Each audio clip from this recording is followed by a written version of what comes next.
सावधान। मंगल में मंगल करम बीतराग विज्ञान नमो तार जाते भय हरे हंता दिमहा करे मंगल करहूँ महा ग्रंथ करन के का जाते मिले समाज सब पावे निज पद राज इस भव तरुका मूल एक जानौ क्या भाव ताको कर निर्मूल अब करिए मोक्ष का आत्मज्ञान ही ज्ञान शेष सभी है ज्ञान विश्व शांति का मूल है वीतराग विज्ञान वीतराग विज्ञान तीन लोक में सार वीतराग विज्ञान का घर घर हो प्रसार। विकल्पों में स्वानुभव नहीं होता। सम्यक दर्शन की चर्चा अपनी चल रही है। कल अपन ने ये देखा था कि वास्तव में कर्म के उदय के सामने किसी की नहीं चलती। जैसी जैसी पर्याय आनी होती हैं वो वैसी वैसी पर्याय आती हैं। कर्म का उदय भी अपने बदलने से नहीं बदलता। परिणाम का भी कर्ता मैं नहीं हूँ। ये जो संकल्प विकल्प चलते हैं इन परिणामों को भी आप गहराई से देखोगे तो ये भी अपनी इच्छा के अनुसार नहीं होते। ये जिस समय जैसे परिणाम होने होते हैं उस समय वैसे ही परिणाम होते हैं। शरीर का और संयोगों का तो प्रत्यक्ष ही प्रति समय दिखाई देता है कि ना तो ये शरीर अपनी इच्छा के अनुसार परिणमन करता है और ना संयोग अपनी इच्छा के अनुसार परिणमन करते हैं। सत्य तो ये है। बस ये तो भ्रम से अज्ञानता के कारण या अपनी खोखली भ्रम को बनाए रखना चाहता है। जैसे वो श्वान गाड़ी के नीचे चलता है। गाड़ी तो वो नहीं चलाता लेकिन गाड़ी मैं चलाता हूँ ऐसे भ्रम से उसको सुख मिलता है और वो भ्रम तोड़ना भी नहीं चाहता। और वो कभी जब गाड़ी किसी और दिशा में चली जाती है और श्वान के ऊपर से गाड़ी हट जाती है तो वही श्वान वही कुत्ता क्या सोचता है कि अरे गाड़ी कहीं गिर नहीं जाए जल्दी चलो, फिर गाड़ी के नीचे चलता है। ऐसे ही ये तो हम भी जानते हैं अंदर ये सत्य हमें भी कहीं ना कहीं पता है कि भाई साहब जब जाने का समय हो कोई बचा नहीं पाएगा, सब यहीं देखा रह जाएगा। स्त्री पुत्र कुटुंब परिवार साथ में नहीं जाएंगे। ये शरीर एक दिन बुढ़ापा होना ही है इसमें। ये कोई शरीर सदा काल एक जैसा नहीं रहेगा। मृत्यु उसका वर्ण करेगी। देह को छोड़ना पड़ेगा। एक भी परिणाम एक भी संयोग अपने साथ नहीं जाएगा। संयोगों के कर्ता धर्ता हम नहीं हैं। सब स्वतंत्र हैं। ये सब कहीं ना कहीं हम अंदर जानते हैं क्योंकि परम सत्य है। इससे इनकार कैसे किया जा सकता है।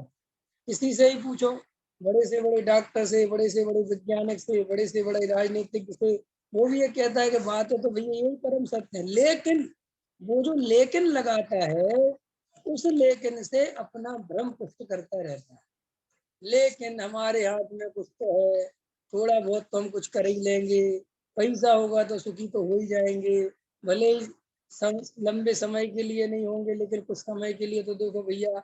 इस तरीके की परंतु लगा के गोलमोल बातें करके अपना ही मिथ्या दर्शन का पोषण करते हैं।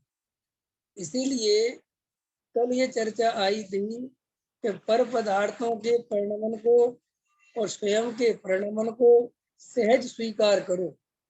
देखो, सर्वज्ञ भगवान ने जैसा परिणमन देखा है वैसा परिणमन होगा ऐसा नहीं है। जैसा परिणमन होने वाला है वैसा परिणमन सर्वज्ञ भगवान ने देखा है। बस उनने तो उस परिणाम को जाना है, उस परिणमन को जाना है, और उन्होंने उस परिणमन को स्वीकार किया है। उन्होंने हेर फेर का दिमाग नहीं लगाया। देखो, ये बात आदिनाथ से लेके महावीर तक समझ लो। आदिनाथ के काल में मारीची की कहानी अपन सबने पढ़ी है, सुनी है। कुछ नहीं आदिनाथ को निकल पा रहा है, ये मारीची कर क्या रहा है, कुछ नहीं दिख रहा। ठीक जो कर रहा ठीक कर रहा है, इसकी ऐसी ही बढ़िया काम वैसे ही करना था। आदिनाथ से लेके महावीर तक द्वारका जल रही है, जल रही। नेमिनाथ क्या कर सकते हैं। और ये मारीची का जीव अन्य मतों की प्रवृत्ति कर रहा है, कुकुरु कुदेव कुधर्म का सेवन कर रहा है, मिथ्या मार्गों को चला रहा है, लेकिन आदिनाथ को कोई विकल्प नहीं। इसीलिए जब साक्षात तीर्थंकर परमात्मा जो अनंत बल के धनी हैं, वे भी जगत के परिणमन को सहज स्वीकार करते हैं। वे भी जगत के परिणमन में कर्तव्य नहीं करते। वे भी नहीं, वे अपनी बुद्धि नहीं लगाते कि कुछ जगत में हेर फेर करो। प्रश्न ये समझो कि वे हेर फेर में बुद्धि क्यों नहीं लगाते हैं? कि वीतरागी हो गए इसलिए नहीं लगाते। ये मैंने पीछे कई दफे बोली ये बात कि वे वीतरागी हो गए इसलिए नहीं लगाते कि कुछ लगाने लायक ही नहीं इसलिए वीतरागी हो गए। अंतर समझ में आया सुनील जी? हाँ, ये मुद्दा समझो, ये बहुत गजब की बात है। तो जगत में कुछ अच्छा बुरा परिणमन नहीं कराया जा सकता।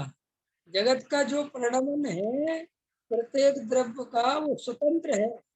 उसकी एक एक समय की पर्याय स्वतंत्र है, उसमें कोई चेंज नहीं करा जा सकता। ये बात जो जीव समझ गया, इस बात का जिस जीव ने श्रद्धान कर लिया, वो ही जीव तो वीतरागी बनता है भैया। वीतरागी हो गए इसलिए कुछ नहीं करते, ऐसी बात नहीं सोचना। वीतरागी हो ही गए इसलिए कि कुछ करा नहीं जा सकता। अगर अच्छा बुरा किया जा सकता, कुछ चेंज किया जा सकता, तो गारंटी से महावीर वीतरागी नहीं होते त्रिवेणी जी। आदिनाथ वीतरागी काय को होते? फिर तो उस पृथ्वी को सुधार करते, कुछ क्यों नहीं करते हैं? कुछ नहीं। उन्होंने कहा कौन किसका सुधार करे भाई, है? कोई करता धरता हो तो बात सोची जाए ना। तो ऐसे ही हमें भी अगर वीतरागी होना है तो प्रथम ये निर्णय करो कि जगत के एक उद्गल परमाणु का भी परिणमन मैं नहीं करा सकता। प्रथम ये निर्णय करो कि मेरे अंदर होने वाले चलने वाले विकल्प उनका भी मैं करता धरता नहीं हूँ। वे विकल्प भी स्वाधीन है। जिस समय जो कसाय होनी है वो होगी, जिस समय जो परिणाम आने हैं जाने हैं आएंगे जाएंगे। देह का जैसा परिणाम हो, निर्णय चाहिए, अंदर श्रद्धा चाहिए। इससे क्या होगा कि इसी से तुम्हारे अंतरंग में वीतरागता आएगी। क्यों? कि राग द्वेष किसका नाम है? राग द्वेष इसका नाम है कि अपनी इच्छा के अनुसार परिणमन कराने के भाव। ये काम ऐसा हो जाए, ये काम ऐसा हो जाए, ये बात ऐसी बन जाए, इसका अच्छा है ये मुझे मिल जाए, ये बुरा है ये हट जाए, इसका नाम राग देश है। वर्तमान में राग देश की बेहतरी बह रही है, तो श्री गुरु कहते हैं उसका कारण क्या है? कि कारण ये कि तुम्हारे अंदर पर द्रव्य का कर्तृत्व भरा पड़ा हुआ है। तो ये जो परिणाम है इनको भी सहज स्वीकार करो। जो शरीर का परिणाम है उसे भी सहज स्वीकार करो। जो संयोग है वे अच्छे बुरे नहीं है, उनको भी सहज स्वीकार करो। गहराई से विचार करो। देखो, अपने अपने बारे में सोचो। हम निगोद से लेके यहाँ तक आ गए, इसमें हमने क्या किया? ख्याल में है कि नहीं आया? और निगोदिया में अनंत निगोदिया भी हैं और वे बाहर नहीं आ पाए, उनमें उनकी क्या गलती है बताओ? अब निगोदिया से तुमने कोई पुरुषार्थ किया था क्या 2 इंद्री होने का? वहां पे सीधा सीधा लिखा है कि भाई साहब काल लगती जिन जीवों की आती है वे निकल जाते हैं। वहां पे कुछ है नहीं कोई कारण, वहां पुण्य कर लेता, वहां ऐसा है ही नहीं कुछ पुण्य पाप। वहां तो पड़ा हुआ है अचेत, योग्यता आ गई, निकल गया। और फिर वहां से निकलते निकलते निकलते निकलते निकलते निकलते संधि पंचेंद्री हो गए, 9 माह गर्भ में आ गए। तो गर्भ में भी तुमने क्या किया, वहां 9 महीना का समय पूरा हो गए बाहर निकले, बाहर निकल के भी जैसे जैसे परिणमन हुआ होता गए। अब जैसे ही होश संभाला, जैसे ही थोड़ी सी बुद्धि का विकास हुआ, तो वो विपरीत दिशा में क्यों हुआ कि अब मैं अपने अनुसार सब चलाऊंगा, जबकि चलता वहां कुछ नहीं है। समझ में आया ना। और ज्ञानी बुद्धि का विकास कैसे करते हैं, तो ज्ञानी ऐसे जानते हैं कि मेरे अनुसार कुछ परिणमन नहीं होता, उनको उस बुद्धि में ये समझ में आ जाता है। ख्याल में है नहीं। लोक में भी देखा होगा तुमने, कि बहुत गजब की बात है, समझ लेना। अधगगरी झलकत जाए, सुना होगा तुमने। ये मुहावरा चलता है ना बुंदेलखंड तरफ, कि अधगगरी झलकत जाए माने अगर बर्तन आधा भरा हुआ हो तो वो झलकता है उसमें से पानी, ठीक है। और पूरा पानी भरा हो तो एकदम बढ़िया, कोई दिक्कत नहीं होती। पनहारन जो है, दो दो कुंड भर ऐसी रख लेती है, एक के ऊपर एक कलश, तो कोई दिक्कत नहीं होती। और अगर आधी भरी हो तो बिल्कुल नहीं रखी जा सकती। ऐसे ही जो बुद्धि वर्ग लोग होते हैं, जो बुद्धिशाली जीव होते हैं, जो समझदार होते हैं, उनमें विनम्रता होती है, उनमें सरलता होती है, उनमें सहजता होती है। और जो बात बात पे करना, अहंकार से पीड़ित होना, है ना, अपने को कुछ समझना, जरा सा पुण्य का उदय आया तो बाजार छोटा और मैं बड़ा, ये सब अज्ञानियों के लक्षण, ये कम बुद्धि वालों के लक्षण है। जो समझदार पुरुष होते हैं उनमें विनम्रता होती है, सहजता होती है, सरलता होती है। तुम देखना कभी कलेक्टर तुम्हें सरल मिलेगा, कलेक्टर के बाहर बैठे हुए चपरासी के मुकाबले। देखा कभी तुमने, कलेक्टर के बात करने में शालीनता होगी, उसके बात करने में एक समझदारी दिखेगी, सरलता है। और वो चपरासी ऐसे बात करेगा कि अगर गलती से इसको कलेक्टर बना दो तो पता नहीं है क्या करेगा, है। देखा होगा तुमने। ऐसे संसार का ऐसा स्वरूप है। श्री गुरु कहते हैं ज्ञानी बहुत सरल और सहज होते हैं। क्यों ज्ञानी सरल और सहज क्यों होते हैं, क्योंकि ज्ञानी के अंदर ये जो वस्तु का स्वरूप है, ये जो परिणमन हो रहा है, इसमें किंचित मात्र भी हेर फेर करने का भाव नहीं। तो बस जब हेर फेर करने का भाव नहीं है, तो क्रोध मान माया लोभ अपने आप ही मर्यादित हो जाती हैं, अपने आप ही उदय प्रमाण चलते हैं। अब देखो, कल अपन ने इस लाइन में देखा था कि देखो, हे प्रभु, तेरी प्रभुता की महिमा अंतरंग में परिपूर्ण है। वाह, मैं अपने में परिपूर्ण हूँ, मेरे में कोई कमी नहीं है। कभी भी अपने को परिपूर्ण देखना हो तो 100% संयोग से, शरीर से, परिणाम से अपना आकलन नहीं करना, इनसे अपने को नहीं तोलना। परिणाम भी जीव नहीं है, शरीर भी जीव नहीं है, संयोग भी जीव नहीं है, संयोगिक क्रियाएं भी जीव की नहीं है, राग देश की क्रिया भी जीव की नहीं है। जीव की जो क्रिया है वो है ज्ञान की क्रिया, ज्ञान ने देखने रूप क्रिया। ख्याल में है कि नहीं आया। देखो, कल भी मैंने लिया था, बार बार विचार करना। अपने शरीर के अंदर जिसमें अपना अस्तित्व अपन देख रहे हैं, इसमें सब कुछ बदल रहा है, सब कुछ बदल रहा है। चेहरा बदल रहा है, हाथ पैर बदल रहे हैं, स्किन बदल रही है, सब कुछ बदल रहा है, परिणाम बदल रहे हैं, सब कुछ। लेकिन एक चीज नहीं बदल रही। वो कौन सा तत्व है बताओ। वो है ज्ञान तत्व, वो है जीव तत्व। और वो जो नहीं बदल रहा है ना, बस वो मैं हूं। पंकज जी, जो नहीं बदल रहा है वो मैं हूं, ऐसी प्रतीति करना चाहिए। और बार बार जो नहीं बदल रहा है तो उस पर ध्यान दो, देखो नहीं बदल रहा, ऐसा है। कभी देखना, प्रैक्टिकल करके देखना, कभी क्यों आज ही करके देखना। तुम ऐसे लेट जाओ ना, है ना, लेटे रहना, रात को लेटो के लेटे रहना, लेट के देखना, अपने शत्रुओं को याद करना, जिनके प्रति कसाय हो उनको याद करना, और वासनाएं देखना कितनी भरी पड़ी है। लेकिन सब देखना, क्या कहा मैंने, उन सब को देखना, उनमें एकत्र नहीं करना। तुम्हें अपने आप ऐसा लगेगा जैसे बहती हुई नदी दिखती है। विवेक जी देखी बहती हुई नदी? बहती हुई नदी कैसे दिखती है? बहती चली जाती है, पानी रुकता ही नहीं। ऐसे ही तुम देखोगे, देखो ये परिणाम आया चला गया, ये भाव आया चला गया। अच्छा ये वासना ऐसे भरी है, ये देखो ऐसे ऐसे घूमेगा परिणाम, ऐसा करूंगा, वो मिलेगा तो उससे ऐसा कहूंगा, मुझे ऐसा करना चाहिए, ये सब चलेगा अंदर। शांति से देखते रहना। देखो देखो कसाय ये भी आई, देखो कितना क्रोध आ रहा है, वो आ रहा है, कसाय चल रही है, उसके प्रति क्रोध भरा पड़ा हुआ है, मान कसाय चाहिए, ये सब चाहिए, ये सब चाहिए, पैसा चाहिए, सब देखो। फिर अंदर से देखना किसे चाहिए, किसमें चाहिए, कहाँ चाहिए।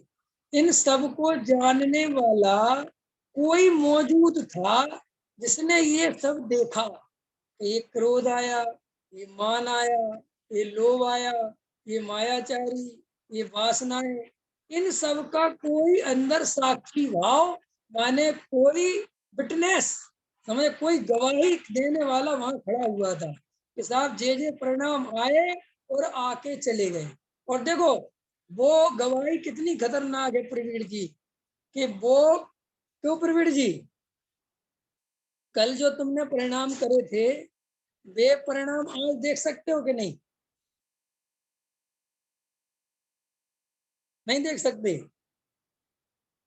दिनेश जी, दिनेश जी, अपने प्रवीण जी कल के परिणाम नहीं देख सकते जो कल हुए थे।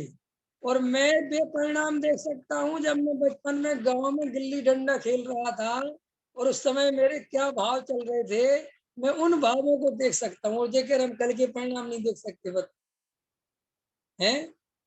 अरे भाई कैसी बात करते हो, जीव इतना पावरफुल है कि कल के तो सोच छोड़ो, बरसों पहले जो चुरा के आम खा रहे थे और वहां पे जो माली आ गया था, और मेरे उस समय क्या भाव हुए थे, और मैंने कैसे दौड़ लगाई थी और कैसे दिमाग लगाया था, और घर पे जाके अपने बाप को क्या बोला था, और कैसे मोहल्ले में पिटाई हुई थी, वो सारी कहानी 2 मिनट के अंदर याद कर सकते हो कि नहीं?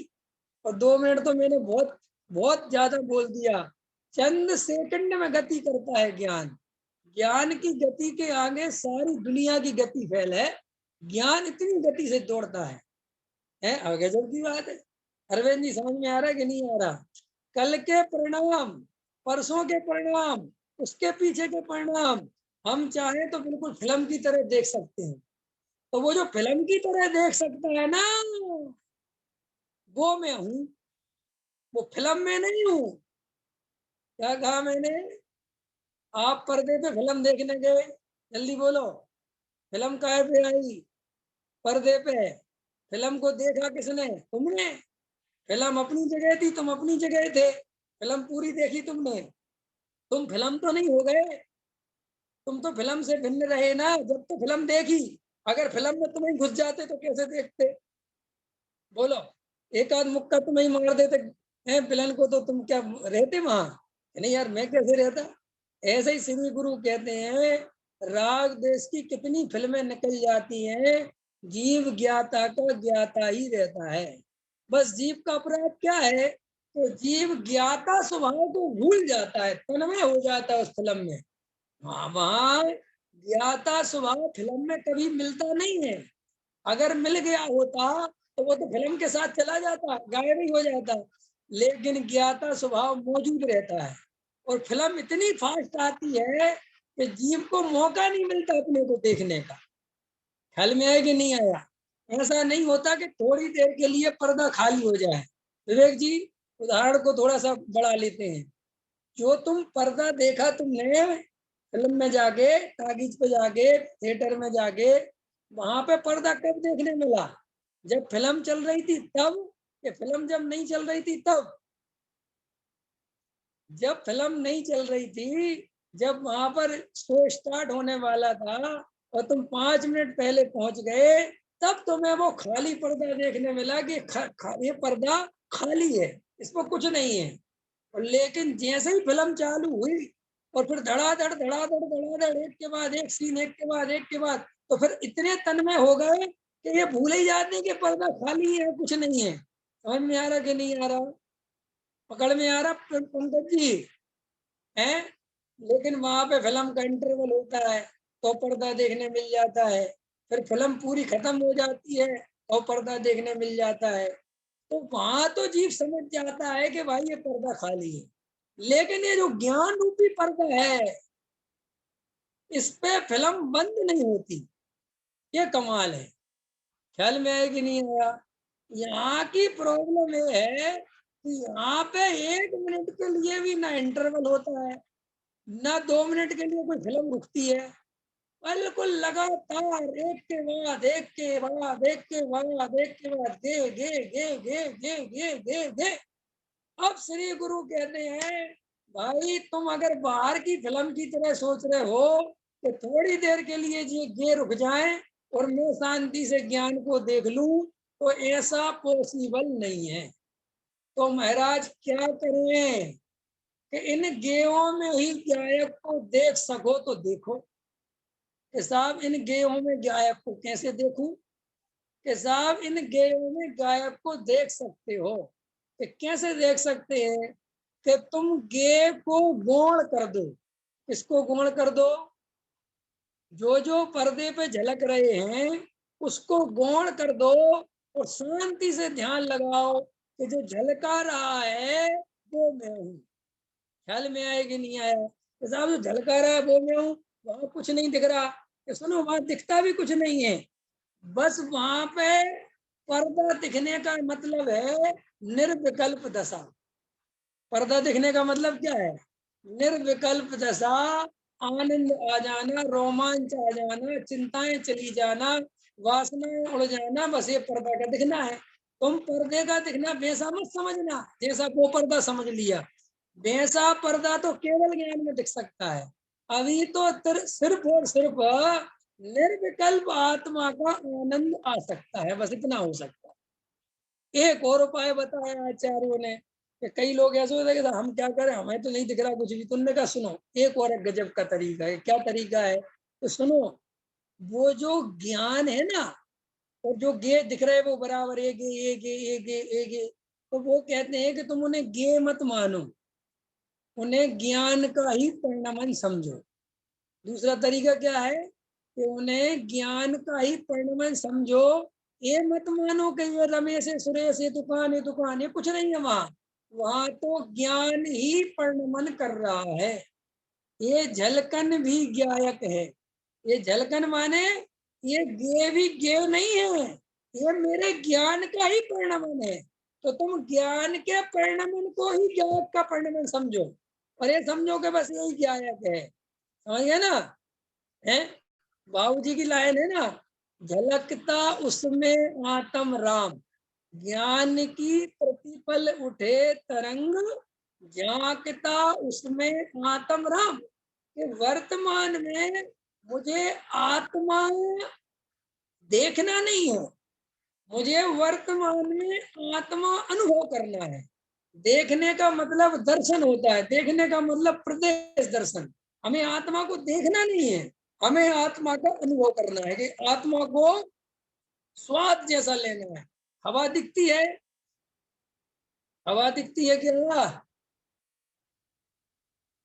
है प्रवीण जी, हवा दिखती है? संजय जी, हवा दिखती है? नहीं दिखती। फिर हवा होती है कि नहीं? हवा लग रही कि नहीं लग रही? लग रही। और दिखती नहीं है और लग रही है कि हाँ। ऐसी भी चीजें होती हैं जो दिखती नहीं है, उनका अनुभव आता है। ऐसे ही आत्मा देखना नहीं है, आत्मा अनुभव करना। ये सब अनुभव क्या करना है? कि बस ये अनुभव करना है कि ये जो जानने देखने वाला है सो मैं हूँ, ये मैं हूँ, ये मेरी सत्ता है, ये मेरा अस्तित्व है, यही गायक है, यही चैतन्य है, यही वो सब कुछ है जिसकी चर्चा आचार्य करते हैं। अंतर समझ में आया? बस अब पर्दे पे कुछ भी झलके झलकने दो, तुम घबराओ ही मत। क्यों? कि पर्दा बिल्कुल निर्मल है, पर्दे में कुछ भी कमी आने वाली नहीं। ये निर्णय करो। बस अब यहीं से वीतरागता खड़ी हो जाएगी। क्योंकि वीतरागता खड़ी नहीं होने का कारण क्या है? कि उस पर्दे में झलकने वाले पदार्थों में अच्छे बुरे की कल्पना करता है। अगर उनमें अच्छे बुरे की कल्पना नहीं करे और ये निर्णय रखे कि ये सब झलकने वाले ना अच्छे हैं ना बुरे हैं, ये पर पदार्थों के प्रतिबिंब है और मेरे ही सुख ज्ञान का परिणमन है, और मैं ज्ञान के अलावा कुछ कर ही नहीं रहा, मैं जानने देखने के अलावा कुछ नहीं कर रहा, और कसाय आई झलक गई, एक कसाय आई, दूसरी कसाय आई, तीसरी कसाय, बता कसायों से जीव का अहित नहीं होता, इस कसाय से जो एकत्व है उससे जीव का बुरा होता है। अगर जीव वेद विज्ञान करता रहे, कल देखो मैंने आपको बताया था चारित्र मोह के कितने थपेड़े पड़ते हैं ज्ञानियों पर, पड़ते हैं कि नहीं पड़ते? चारित्र मोह पूरा रुला देता है जीव को। सुनील जी, प्रमोद जी, क्या कहा? कल के स्वाध्याय में लिया था ना कि चारित्र जो है भाई साहब इतना उदय प्रबल प्रबल होता है कि ज्ञानी भी उसकी पकड़ से बाहर नहीं जाती। फिर भी देखो चारित्र मोह की इतनी शक्ति सामर्थ्य नहीं है कि ज्ञानी को उसमें एकत्व करा दे। देखो इतने परिणाम चल रहा है, स्थिति चल रही है, सब परेशानियां चल रही हैं, इधर से उधर हो रहे हैं, राज्य चाहिए, लड़ाई झगड़े चल रहे हैं, सब कुछ हो रहा है। उन सब के बीच में भी ये मेरा स्वरूप नहीं है, ये मेरी सत्ता नहीं है, इसमें मैं नहीं हूँ, ये सब कर्माधीन व्यवस्थाएं हैं, ये उदय प्रमाण चल रहा है, ये सब पर्याय में हो रहा है, मेरा स्वरूप ऐसा नहीं है। ये निर्णय उस जीव का उस टाइम भी बना रहता है कि नहीं बना रहता, बस इसीलिए वो सम्यक दृष्टि है। अंतर समझ में आया? वो परिणाम खराब नहीं होते इसलिए सम्यक दृष्टि नहीं, परिणाम में अपरिणामी को नहीं मिलाता इसलिए सम्यक दृष्टि। क्या कहा मैंने? गायक परिणाम में अपरिणामी को नहीं मिलाता, वो अपने को भिन्न ज्ञायक देखता रहता है। जो प्रमत्त नहीं अप्रमत्त नहीं, बस एक ज्ञायक भाव है। जो जानता है सो वो ज्ञात है, वह तो वही का वही है। ऐसा जो वो त्रिकाली ध्रुव है वो उसको इन बदलती हुई पर्यायों में मिला के नहीं देखता, इसलिए ज्ञानी है। पर्यायों में तो उसके भी राग देश है, वहां भी क्रोध मान माया लोग है, वहां भी वासना है, सब कुछ है। जो हमारे तुम्हारे परिणामों में है वो उसके भी है। और बोलो, और हमसे भी ज्यादा है। और हो सकता है कि नहीं? बोलो, हमसे ज्यादा हो सकता है कि नहीं? और मैं तो गारंटी से कहता हूं कि जो इतिहास में जितने भी राजा महाराजा हुए हैं उनके तो हमसे ज्यादा भी परिणाम खतरनाक थे। ख्याल में आया कि नहीं आया? लेकिन वे सम्यक दृष्टि थे, और हमारे परिणाम उनसे भी बढ़िया है, फिर भी हम मिथ्या दृष्टि हैं। क्यों? क्योंकि हमें परिणाम और अपरिणामी का भेद नहीं आता। उनको परिणाम और अपरिणामी का भेद कभी छूटता ही नहीं। क्या गजब सम्यक दर्शन, क्या गजब की चीज है। सम्यक दर्शन माने त्रिकाली ध्रुव भगवान आत्माओं ऐसा निर्णय, बस। और वो परिणाम इधर से उधर होते रहते, कोई बात नहीं। अब अज्ञानी जीव क्या करता है? परिणाम संभालो, परिणाम संभालो, परिणाम संभालो, परिणाम मत बिगाड़ो, परिणाम मत बिगाड़ो। जबकि मूल बात यह है कि परिणाम सुधारना और बिगाड़ना जीव का कार्य नहीं है। ये 1000 दफे तो मैं समझा सकता हूँ कि अगर परिणाम जीव सुधार सकता तो चौथे गुण स्थान वाला चौथे गुण स्थान में इतना काल रहते ही क्यों? समझ में आ रहा कि नहीं आ रहा? अरविंद जी, बात समझ में आ रही कि नहीं आ रही? जो लोग कहते परिणाम सुधारो, परिणाम सुधारो, परिणाम, अरे भाई अगर वास्तव में परिणाम सुधारने की ताकत जीव के अंदर होती तो भाई चौथे गुण स्थान में इतने काल तक रहते क्यों? वे तो तुरंत अपने परिणाम सुधारते, दीक्षा लेते और भावलिंग धारण करके और मोक्ष चले जाते। इतने काल यहाँ रहने की जरूरत क्या थी? तो फिर जीव करे क्या? भाई साहब, जीव भेद ज्ञान कर सकता है, जीव तत्व निर्णय कर सकता है, सिर्फ तत्व निर्णय। भेद विज्ञान कि कौन सा भेद विज्ञान? कि ये जो शरीर है, ये जो संयोग है, ये जो कसाय है, ये जो उदय है, ये सब मैं नहीं हूं, मेरा स्वरूप नहीं है। एक बात, एक पॉइंट। और दूसरा पॉइंट, मैं इनका कर्ता धर्ता नहीं हूं, ये मेरे अनुसार कुछ भी परिणमन नहीं होता।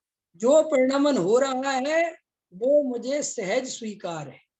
क्या कहा मैंने? क्या कहा? ज्ञानी परिणमन को सहज स्वीकार करते हैं, वे परिणाम परिणमन से लड़ते नहीं है। ज्ञानी कभी लड़ते हुए दिखाई देते हैं तुम्हें अरविंद जी? ज्ञानी शांति से जो उदय आया, चलो वही स्वीकार है, कोई बात नहीं, होगा कोई उदय।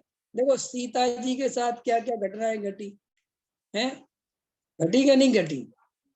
अब सीता ने इतनी घटनाएं घटने के बाद दीक्षा ली। जब अगर वे सम्यक दृष्टि थी और सब पता था, तो पहली बार में क्षणभंगुरता समझ में आ जानी थी ना। ऐसा क्या मतलब, शादी करी और भाई साहब जंगल का रास्ता दिखा दिया है, मुझे नहीं रहना संसार में। रामचंद्र जी को समझ में आ जाना था, चलो एक बात। दूसरी बात, रावण हर के ले गया, इतनी इतनी विपत्तियां आ गई, वहां पे भी दीक्षा नहीं ली, वहां भी समझ में नहीं आया। फिर वहां से, पता है तुम्हें, वहां भी राम ऐसा बता दे कि वहां पे भी एक परीक्षा करी, समझ गए ना, तब लेके आए साथ में, तब भी समझ में नहीं आया। यहाँ पे इतनी इतनी स्थिति बिगड़ गई और पता नहीं क्या क्या हो गया। अब कोई लोग कहते देखो देखो सीता जी बाद में, अरे भाई जब तक कर्म का उदय तीव्र था, जब तक कर्म अंतराय था, तब तक दीक्षा लेने का भाव, आर्य का बनने का भाव नहीं आया। और जैसे ही उदय ढीला पड़ा, कमजोर हुआ, अपने आप ही एकदम आ गया। रामचंद्र जी देखो सीता जी के जाने के बाद भी कितने दिन तक रहे, राज्य करते रहे, कुछ नहीं। और बाद में जाके दीक्षा ली, और पहले सीता के बिना एक मिनट नहीं रह पा रहे थे। पहले तो कहते बस जब सीता नहीं तो कुछ भी नहीं। तो ये सब कर्मोदय की विचित्रता जानना, इसमें जीव का कोई अपराध नहीं है। हिसाब ऐसा करोगे तो फिर तो सब, अरे भाई जब तक तुम ये निर्णय नहीं करोगे, इतना दिल बड़ा नहीं करोगे, सब जीवों को निश्चित ही ये मानोगे कि कोई जीव का कोई अपराध नहीं है, सब जीव अपनी अपनी योग्यता से परिणमन करते हैं, सबके अपने अपने उदय हैं, तो भाई साहब तब जाके समता भाव आएगा। वरना तो तुम्हें सब जीव अपराधी दिखते रहेंगे, इसकी गलती, इसमें गलती, अरे अब ये आदमी बहुत गलत है, ये आदमी बहुत गलत है, इसका ऐसा है, इसका ऐसा है। कुछ नहीं, यही तो राग देश, और क्या है। ज्ञानियों को राग देश क्यों नहीं है? जिनेन्द्र परमात्मा को राग देश क्यों नहीं है? उनको दानव भी दिख रहे हैं, मानव भी दिख रहे हैं, शेर भी दिख रहे हैं, हिरण भी दिख रहे हैं, सब दिख रहे हैं। लेकिन वे कहते हैं कि ये संसार का स्वरूप ही ऐसा है, इसमें किसी जीव का कोई अपराध नहीं है। जो जीव दानव दिख रहा है, वो भी उसकी योग्यता उस समय की वैसी है। देखो अगर अपन मारीची के बारे में बात करें, तो अपन तो अज्ञानता में, उस समय भी कुछ लोग ऐसे होंगे जो सोच रहे होंगे कि इस मारीची जैसा पापी दुनिया में पैदा ही नहीं हुआ, सोच रहे होंगे। विवेक जी के नहीं, बोलो है। अच्छा सही बात बताओ, जो मारीची के सपोर्टर नहीं होंगे, जो मारीची के विरोधी में होंगे, वो क्या क्या सोचते होंगे मारीची के बारे में, कि ये तो महापापी काय का तीर्थंकर बनने वाला है, या तो आदिनाथ पे कोई गलती हो गई है, ये तो महापागल आदमी है। क्या क्या सोचते होंगे उस समय लोग, बताओ। अब उस समय अपन किसी को समझाएं कि इसका कोई अपराध नहीं है भाई, ये अभी आगे जाके तीर्थंकर बन जाएगा। अच्छा कोई मानेगा, बताओ है। अपन को वर्तमान में कोई अभी गृहीत मिथ्या दृष्टि दिखे, है ना, कोई बलि का बकरी बलि की बलि चढ़ाता फिरे, है। ये भविष्य में कोई जीव तीर्थंकर बन जाएंगे, कोई भरोसा है? बोलो। जो वर्तमान में महादुष्ट प्रवृत्ति के दिख रहे हैं, ये भविष्य में तीर्थंकर बन जाए, सिद्ध बन जाए, अपने से पहले में, ये नहीं हो सकता, वस्तु स्वरूप ऐसा नहीं है क्या, है ना।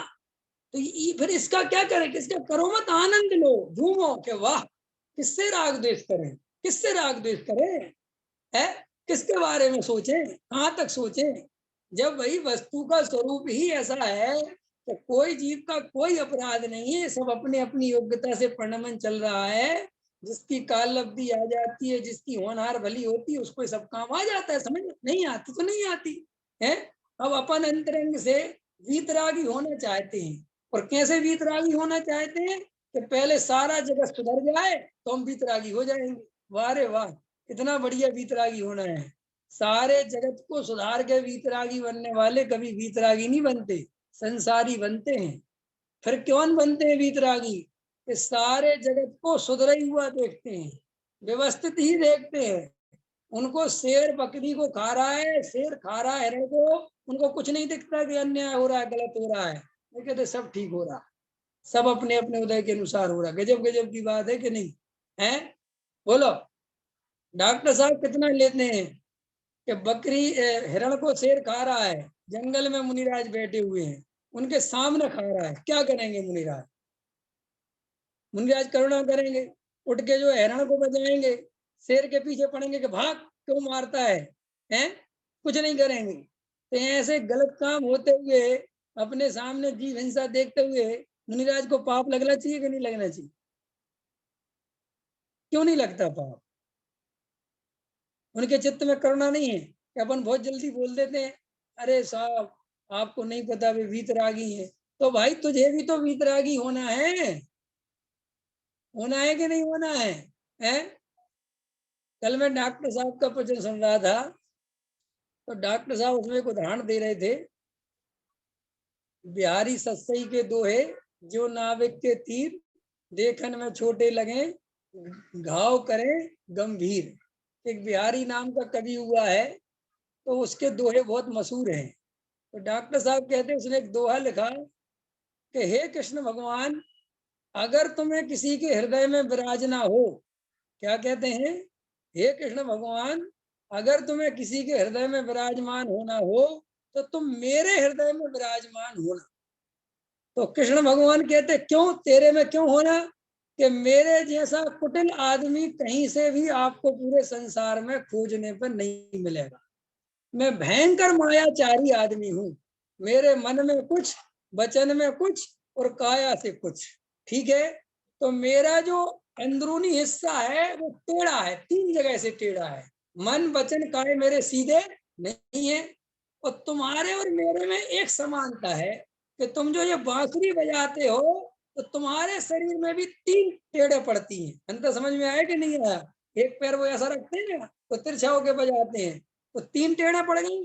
तो वो कहते हैं कि तुम्हारे अंदर भी 3 टेढ़ और मेरे अंदर भी कुटिलता। तो तुम मेरे शरीर में आके रहोगे तो बहुत शांति से रह पाओगे, क्योंकि तुम भी 3 जगह से टेढ़े और मैं भी 3 जगह से टेढ़ा। तो तुम्हें मेरे शरीर में रहने में डिस्टरबेंस नहीं होगा और तुम बहुत शांति से रह सकते हो। और अगर तुम सरल आदमी के चित्त में चले गए, तो सरल आदमी बिल्कुल सीधा होता है, और वो सीधा होता है तो तुम्हें वहां रहने में बहुत दिक्कत होगी। ख्याल में आया कि नहीं आया? इसलिए तुम मेरे चित्त में आगे रहना। तो डॉक्टर साहब उदाहरण देते हैं कि ये तो उदाहरण है। तो ऐसे ही वो कहते हैं कि जब तुझे सिद्ध भगवान बनना है, क्या बनना है? सिद्ध भगवान। जब तुझे तेरा पूरा लक्ष्य सिद्ध भगवान बनने का है, तो सिद्ध भगवान क्या करते हैं? कैसे है सिद्ध भगवान? कि सारे जगत को जानते और देखते हैं। क्या करते हैं सिद्ध भगवान? कि सारे जगत को जानते और देखते हैं, और इस जगत का जैसा परिणमन हो रहा है उसे वैसा ही स्वीकार करते हैं। 1% भी किसी पुद्गल परमाणु को बदलने का भाव नहीं रखते कि हाँ साहब बिल्कुल ठीक कह रहे हो कि तुझे सिद्ध होना है, कि हाँ मुझे भी सिद्ध होना है। तो तू अभी से अभ्यास चालू करने का। कि क्या अभ्यास करूं? कि जगत का जैसा परिणमन हो रहा है उसे अभी से सहज स्वीकार करना सीख ले। ख्याल में आया कि नहीं आया? कि साहब अभी तो मैं रागी देसी हूँ, कि कोई बात नहीं, जितना सहज स्वीकार होता जाए उतना करता चल, और जितना नहीं हो उसकी निंदा करता चल कि ये भी ठीक नहीं है। विकल्प भले ही आ रहे हैं लेकिन ये ठीक नहीं है, क्योंकि मेरे विकल्पों से कोई परिणमन होने वाला नहीं है। निर्णय करता चल तो तुझे सिद्धालय में ले जाएगा। तो देखो गहराई से ये जो अपन को वस्तु स्वरूप है भाई, दुनिया भर की अपेक्षाएं हैं, दुनिया भर की विवक्षाएं हैं, नए विवक्षाएं हैं, अपनी अपनी सब पंडिताइयों की अपनी अपनी बातें हैं। लेकिन देखो एक उदाहरण मुझे याद आ गया।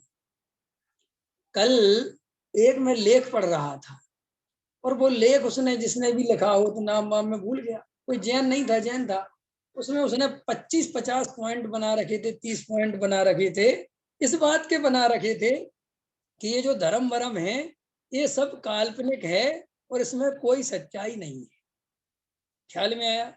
तो उसमें क्या पॉइंट थे कि देखो साहब, धर्मों की तुम हालत देखो क्या है।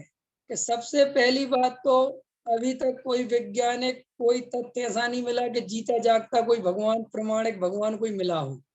फिर दूसरी बात जितनी भी प्रतिमाएं हैं वे मनुष्यों ने अपने अपने आकारों की बनाई है। जैसे उनके यहाँ मनुष्य पाए जाते हैं, जैसे उनके यहाँ स्थितियां हैं, वैसी उन्हें प्रतिमाएं बनाई। चाइना वाले चाइना के हिसाब से, इनके ऐसे ही जिनके यहाँ जो खाने पीने की व्यवस्था थी उनने वो अपने धर्मों में शामिल कर दिया, जो नहीं थी उसको हटा दिया, प्रार्थनाएं बना दी और एक कल्पना ईश्वर की कर दी। और कोई ईश्वर करता धरता नहीं है, क्योंकि अगर करता धरता होता तो जहाँ ईश्वर आके अपनी साक्षी देता, एक अल्लाह को मान रहा है, एक शंकर को मान रहा है, एक गॉड को मान रहा है, एक महावीर को मान रहा है, एक बुद्ध को मान रहा है। फिर ये सब इतनी इतनी तरह की परिस्थितियां, लड़ाई झगड़े हिंसा होती है, कोई भगवान आके बैठता नहीं, बचाता नहीं, ये भ्रांतियां दूर नहीं करता। इसका मतलब ये है कि कोई धर्म भरम नहीं है, ये सब मनुष्य की कल्पनाएं हैं। और इस तरीके से वो बात कर रहा है। तो और क्रिया कांडों का विरोध कर रहा था कि सबकी क्रियाएं अलग अलग हैं, ये सब मनुष्य ने बनाई है और वे सब बहुत समझ में आती हैं कि वे क्रियाएं उत्तर भारत में अलग हैं, दक्षिण भारत में अलग हैं, और फिर सऊदी अरब चले जाओ तो वहां की स्थितियों के हिसाब से हैं। और सब ने ये कपोल कल्पनाएं कर रखी हैं अपने को मन बहलाने के लिए, और कोई ईश्वर नहीं है। क्योंकि अगर ईश्वर है तो वो आता क्यों नहीं है, प्रमाण से दे रखा। तो मैंने उससे एक बात कही, मैंने उसमें नीचे बात लिखी कि तुम जिन बातों को कह रहे हो, ये तुम्हारी सारी बातें इस तरह से देखी जाए तो बिल्कुल ठीक है, लेकिन तुम ईश्वर के नाम पर जो समझते हो वो तुम्हारी धारणा गलत है। पहले तो तुम ये जो समझते हो कि ईश्वर किसी प्रतिमा का नाम है, या ईश्वर कोई अलग से बैठा हुआ है और वो नीचे उतर के आता है, तो ऐसा ईश्वर कहीं नहीं होता। मैंने उससे कहा तुम्हारे अंदर जो जानने देखने वाला है, बताओ अमेरिका में भी ऐसा ही है, चाइना में भी वैसा ही है, जापान में भी वैसा ही है, इंडोनेशिया में भी वैसा ही है, श्रीलंका में भी वैसा ही है, पाकिस्तान में भी वैसा ही है ना। उस जानने देखने वाले में किसी देश में अंतर पड़ता हो तो बताओ। पड़ता है सचिन जी? भाषा में अंतर पड़ सकता है, तुम्हारे ग्रंथों में अंतर पड़ सकता है, तुम्हारी क्रियाओं में अंतर पड़ सकता है, तुम्हारे सोचने समझने की स्टाइलें अलग अलग हो सकती हैं, लेकिन जो अंदर जानने देखने वाला है वो एक जैसा सब जगह है कि नहीं। चाहे किसी भी द्रव्य क्षेत्र काल भाव में चले जाओ। और उसने त्रियंचों के भी कुछ उदाहरण दिए थे, तो मैंने कहा त्रियंचों में भी देखो तो वो जानने देखने वाला है कि नहीं, वे भी महसूस करते हैं। तो मैंने कहा जो महसूस करता है, जो जानता देखता है, ईश्वर उसका नाम है, और उस ईश्वर को पहचानने का नाम धर्म है, और ये सब कुछ धर्म नहीं है। और मैंने कहा अगर तुम इस बात को काट सको तो काट के दिखाओ। तो उसने मेरे से कहा कि आपकी ये बात मैं स्वीकार करता हूँ। तो मैंने कहा ये ही धर्म है, इसके बाद वहां की सब भ्रम है। अरे उस तुम भ्रम को धर्म समझ सके तो गलती किसकी है? और वो कोई कोई जो है किसी ग्रुप का बड़ा स्वामी वामी था कोई, जो भी अपन क्या। तो मेरा कहने मतलब ये है कि वास्तव में असली धर्म तो बिल्कुल यही है, कुछ और नहीं। ना किसी मंदिर में धर्म, ना किसी पहाड़ पे धर्म, ना किसी मंदिर में, कहीं धर्म नहीं। धर्म माने क्या कि जो शरीर और आत्मा ये दो मिलके एक जैसे दिखाई देते हैं पर एक नहीं है, ये दोनों अलग अलग हैं। और इसमें जो जानने देखने वाला तत्व है वो आत्मा है, उसी को परमात्मा कहते हैं, उसी को भगवान कहते हैं, उसी को सर्वशक्तिमान कहते हैं, सब कुछ उसी को कहते हैं। उससे भिन्न कोई दूसरा सर्वशक्तिमान नहीं है।